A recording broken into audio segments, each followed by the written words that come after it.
বন্ধুরা, তোমাদেরকে দেখাচ্ছি আজকে আমাদের বাড়িতে ছাদ ঢালাই হচ্ছে।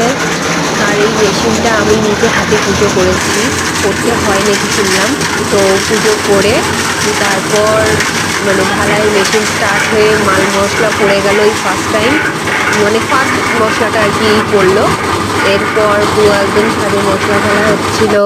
বেশ খুব আমার আনন্দ হচ্ছিল, কারণ আমার এই শ্বশুর বাড়ি থেকে এই প্রথম ছাদ ঢালাই মানে আমার ঘরের হলো। আর আমার জায়ের আগেই হয়ে গেছে, কিন্তু এটা আমার হচ্ছে আমার এটা ফার্স্ট টাইম। এই আমার তো খুব আনন্দ হচ্ছে, আর তোমাদেরকে পুরো প্রপারভাবে দেখাতে পারবো একমাত্র এটা ঘর থেকে যখন এই বাসটা তুলে খুলে যখন পুরো ছাদটা আমরা তোমাদের দেখাতে পারবো, তখন দেখতে পারবে যে আমরা কীরকমভাবে ঘরটা করেছি।